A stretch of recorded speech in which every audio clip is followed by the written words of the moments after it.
Gracias.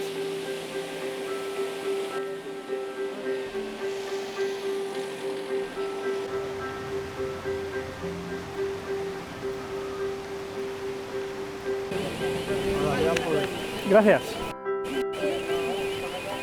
Cuidado, me ha dicho, cuidado, cuidado. No, me ha dicho, ya puedes pasar. Sí, o sea que sí que te lo ha dicho. Mi historia viene porque tengo una neuropatía óptica de Leber. Debuté en la enfermedad con 38 años y un poco esa es mi historia. A raíz del debut, pues bueno, me afilié en la ONCE y hasta el día de hoy.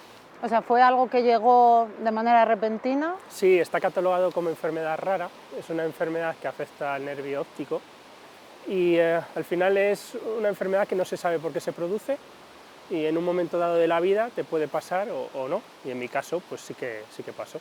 ¿Y cómo lo percibiste? ¿Qué notaste? Empecé a ver en el ojo derecho una pequeña mancha que me impedía ver en el centro.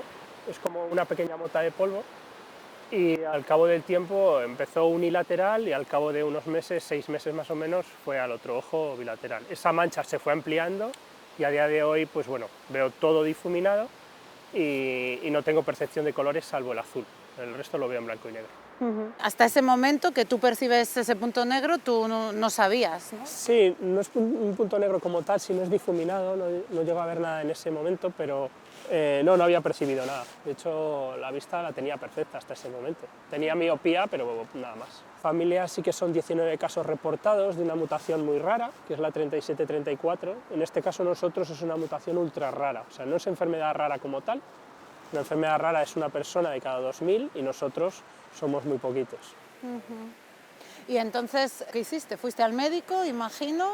Sí, mi proceso fue ir al médico y en un primer momento, aun comentando que teníamos este problema, no llegaron a detectarlo. Entonces, bueno, me hicieron varias pruebas, entre ellas un TAC, donde dijeron que habían encontrado algo, ¿no?, a nivel cerebral, pero que no tenía importancia. En esos momentos ya piensas en lo peor, ¿no?, que puede ser un tumor. Pero luego al final, bueno, se confirmó lo que era la enfermedad yendo al médico, sí, a un oftalmólogo o neurooftalmólogo, sí. Y fue en cuestión de tiempo, ¿cuánto tiempo desde que empezaste?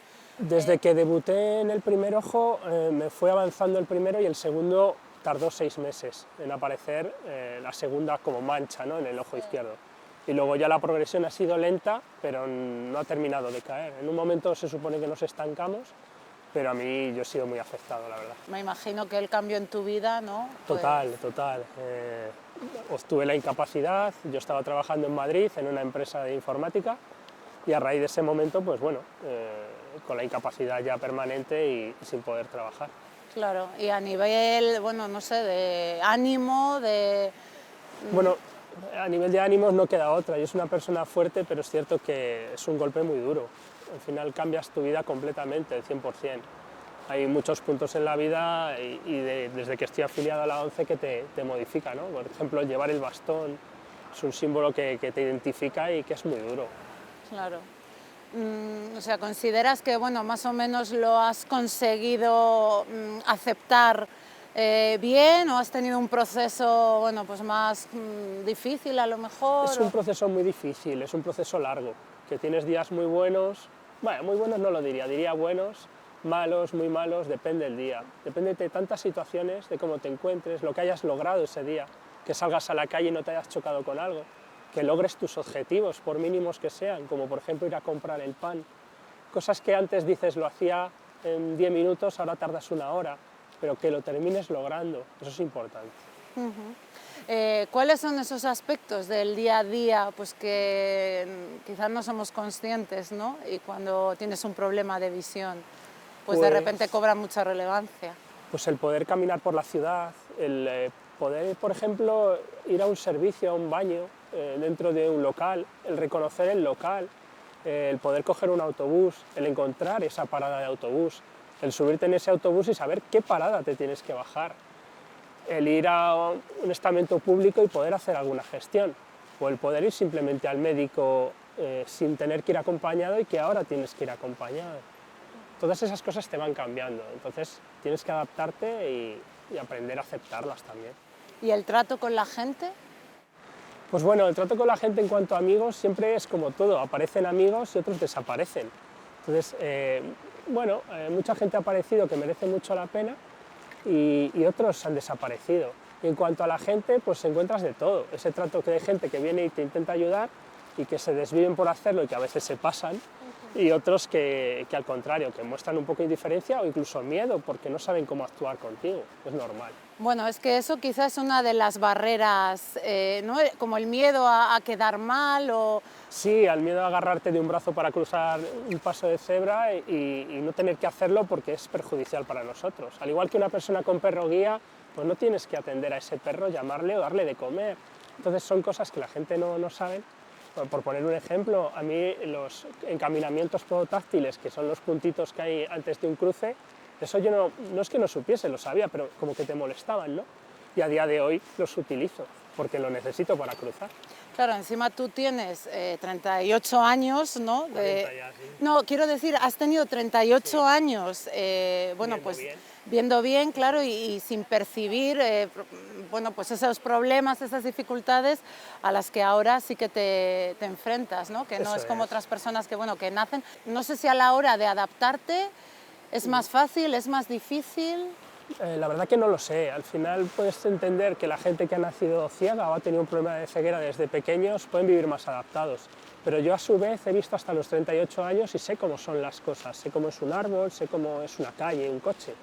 Entonces puedes pensar las dos cosas, o bien por un lado o bien por otro. Claro, que No por un sabría lado como que estás agradecido, ¿no? Claro, esos 38 años viendo y que puedo identificar cosas, como mi ciudad. Al final en Valladolid yo sé cómo es. A partir de ahora, lo que me cambien, me lo modifican. Sí. Entonces, ¿Cómo ahí es ya. Valladolid, ya que me estás hablando de esto, para las personas que tenéis problemas de visión? Bueno, a ver, sí que es cierto que hay zonas muy adaptadas, zonas que están bien, que están adaptadas, que se están haciendo cosas, pero hay muchas cosas que se pueden mejorar. Encaminamientos que no llevan a ningún lado, bueno, carriles que a lo mejor no están bien rebajados, entonces nos podemos salir a la carretera, o el tema de los semáforos, que es muy comentado, que no funcionan todos como deberían con el sonido. Hace unos minutos estaba lloviendo, no sé si, por ejemplo, ese tipo de circunstancias pues os afectan, ¿no? A lo mejor para ir con el bastón. Sí, porque la gente va con su paraguas, ¿no? Entonces nosotros utilizamos muchas veces las paredes de los edificios para saber guiarnos, porque no podemos ir a sitios abiertos como puede ser aquí la Plaza Zorrilla, porque nos perdemos, buscamos referencias. Entonces cuando vamos pegados a una pared, gente que viene con paraguas que no te ve, pues es muy complicado. Entonces necesitamos de ese espacio y si nos lo están ocupando, pues tenemos problemas, claro. Gente con paraguas y gente con el móvil, ¿no? Gente con el móvil, que nos chocamos mucho con gente con el móvil. Pero bueno, al final entendemos que la gente, pues bueno, muchas veces no se da cuenta de que pasamos y es normal, ¿no? Al final pides perdón o te piden perdón y ya está.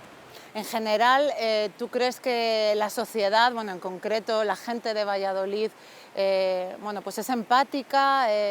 Sí que encuentro que sean empáticos, te diría que un 80-85% sí que encuentro bastante empatía conmigo.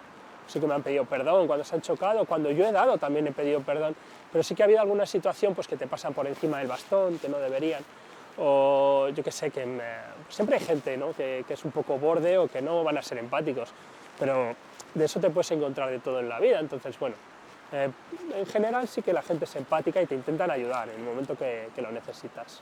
David, supongo que en la ONCE, aparte de, bueno, de recibir, pues al principio sobre todo, ¿no? Ayuda, de que te enseñaran quizás, de que te orientaran un poco, ¿no? Se hace comunidad, ¿no? Hablas con gente que ha vivido a lo mejor experiencias parecidas a las tuyas. Claro, hay mucha gente que ha tenido que adaptarse, tanto si han tenido una ceguera desde pequeños o si la han tenido ya de mayores, han tenido que adaptarse. Entonces te ayudan mucho a nivel de que tú llegas en este mundo nuevo. Entonces tienes que aprender tanto de tecnología, te brindan soportes como la psicología, ¿no? O los técnicos de movilidad tan importantes para saber movernos a partir de ahora.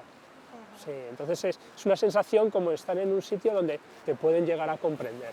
Claro. Y tú, por ejemplo, ahora también te ves en la posición de, no sé, de ayudar a una persona que a lo mejor está empezando por ese proceso. No sé qué mensajes les das. Sí, al final no queda otra que tirar para adelante, ¿no? Es muy duro decirlo, al final tirar para adelante no es fácil. Sí, tirar para adelante, pero hay que hacerlo, ¿eh? Entonces, Más que eso, hace poquito he empezado a dar pequeñas charlas, ¿no?, en institutos, y me parece que es muy importante el poder transmitir esa empatía con la gente, ya no como nosotros, sino con cualquier persona que tenga un problema o una enfermedad, rara o no rara, me da igual. Tener empatía con los demás, que es algo que a día de hoy pues no se encuentra. Es un logo que quiero llevar adelante y que le comento a los chicos, ¿no?, es a tercero de la ESO, cuarto o primero de bachillerato, que me vean y me digan, oye, que este chico tiene una enfermedad rara, pero no es raro. Es uno como nosotros que ha podido pasar, el día de mañana le pasa a otro. Actuemos y seamos empáticos con el resto. Me hablabas al principio de mantener objetivos, ese es uno de los tuyos. Sí, es uno de ellos. También, bueno, el poder escribir, el adaptarte, ¿no? Yo era, como comentaba, bueno, soy informático y el poder adaptar todas las tecnologías que yo tenía. Yo antes hacía cosas en 5 minutos y ahora tardo 1 hora. Pero bueno, las logras hacer, ¿no? Entonces, al final es mantener objetivos que te mantengan siempre la mente también ocupada y decir, pues voy a ir a por esto y ahora por esto otro. Claro. ¿Has tenido que adaptar mucho tu casa? Sí, he tenido que adaptarla mucho, tanto con altavoces inteligentes. En mi casa todo habla ahora, ¿sabes? Porque se comunican unos con otros, ¿no? Entonces el móvil lo utilizo con audio, me está diciendo todo lo que lee la pantalla. He tenido que adaptar desde, te hablo la cocina, por ejemplo, que he tenido que poner una plantilla para poder cocinar, o he tenido que adaptar los vasos, ¿no? Poner algún vaso que me destaque un poco, ya que no veo mucho, entonces solo algunas sombras, pues algo que me haga un pequeño contraste.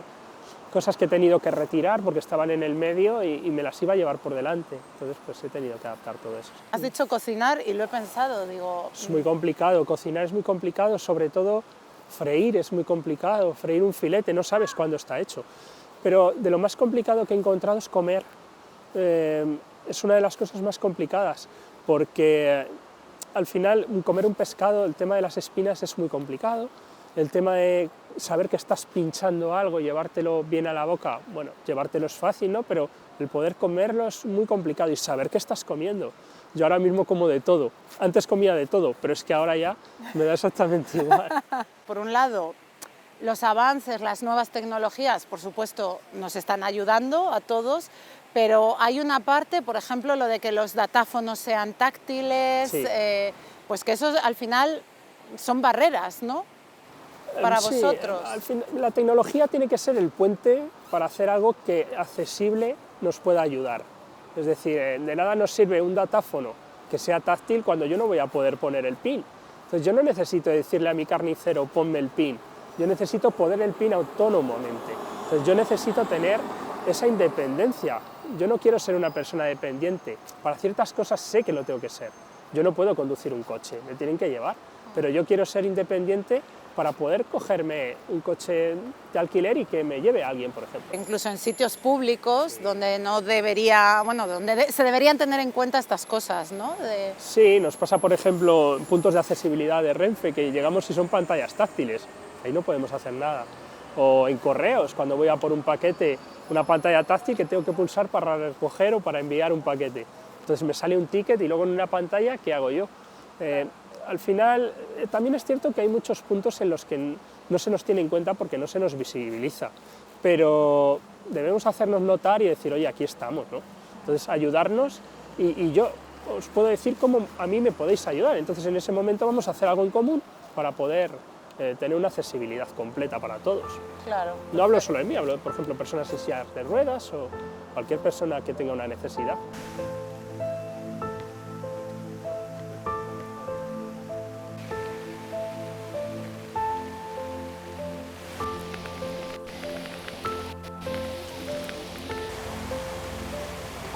El técnico de rehabilitación es una de las figuras de profesionales que desde ONCE dan un servicio y una atención a los afiliados en las áreas, digamos, en las que se ha visto afectada su día a día por el hecho de haber perdido visión.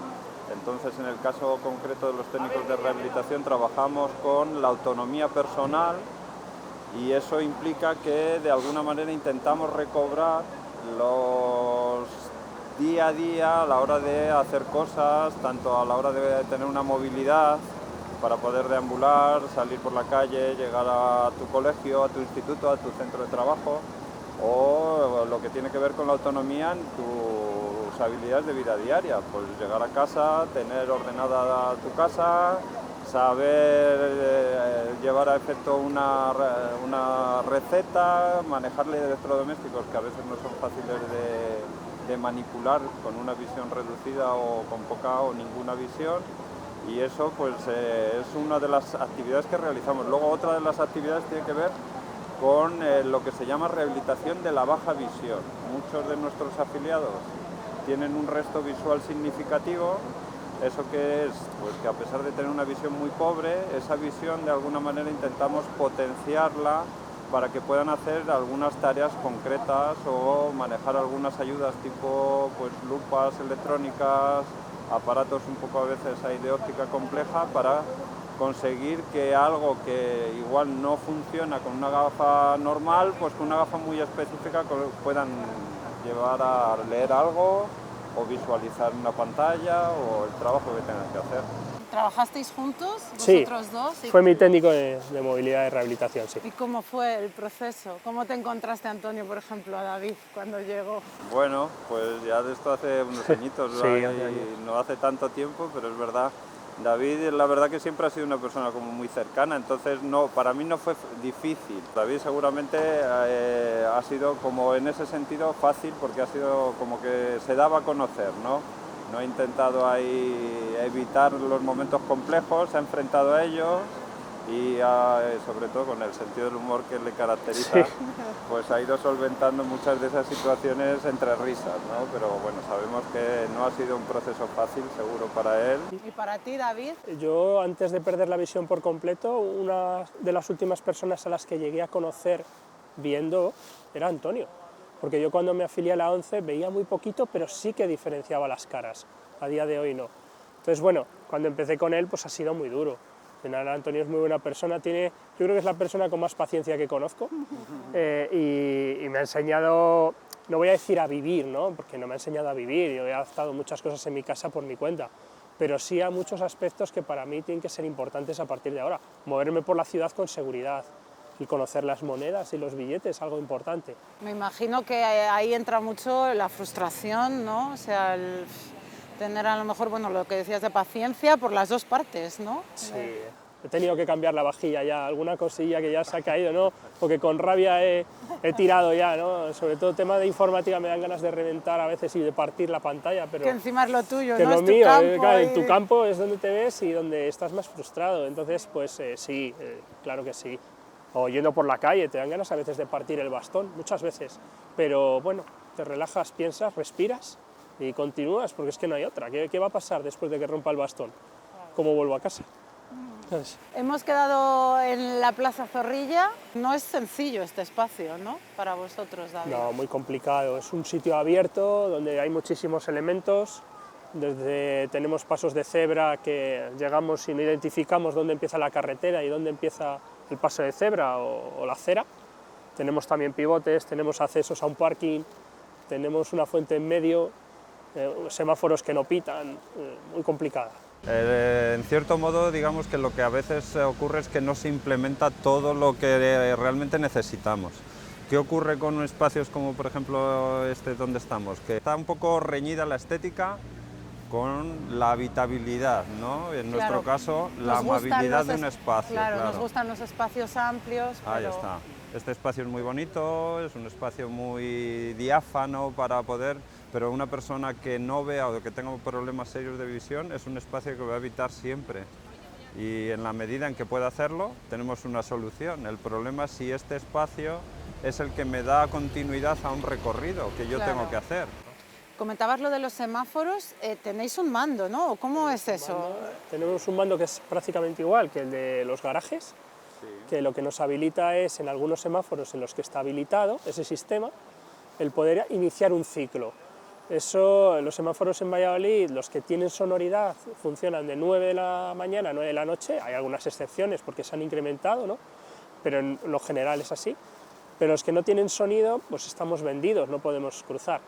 Pero hay algunos, sobre todo en el centro, creo que eran 10, una cosa así, creo recordar, que tienen otro sistema que a partir de esas 9 de la noche podemos activarlos dando un botón y lo que nos hace es que nos hacen un ciclo de ese sonido. Entonces eso es muy útil para en verano. Si los vecinos están con las ventanas abiertas, pues solamente le damos una vez y podríamos pasar. Claro. Pero a partir de las 9, en el resto de los semáforos, no, yo no puedo volver a casa en tal caso.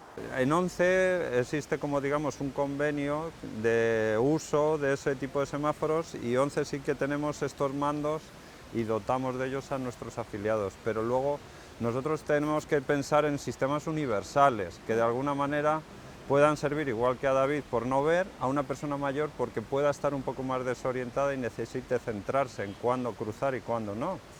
Sí. Y eso ahí lo perderíamos. Esa persona no tendría esa referencia de decir, oye, ya estoy cruzando bien, sé por dónde tengo que cruzar. Entonces quizá haya que desarrollar sistemas que sean un poquito más universales y sobre todo más accesibles, que igual no se activen con un mando, sino que se pueden activar con un móvil. ¿Y qué otros lugares de Valladolid, entornos, consideráis que, bueno, que tendrían que tener alguna mejora para que sean más accesibles? Por ejemplo, la Plaza Colón es una zona muy complicada para nosotros porque hay semáforos y lo mismo que decía Antonio, la acera y la carretera están al mismo nivel, es muy fácil salirte. De la estación de trenes hacia la Plaza Colón, ese trozo que hay, ¿no?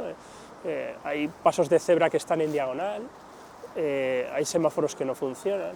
La nueva zona, ¿no? El túnel de Andrómeda, también es una zona en la que es muy complicada porque puedes caer, pasos subterráneos que no están bien indicados. Son tantas zonas en Valladolid que sí, al final hay zonas que están muy bien indicadas y otras pues, que necesitarían cambios. La verdad que los entornos a veces son difíciles y complejos y eso es una, digamos, una condición de partida, ¿no?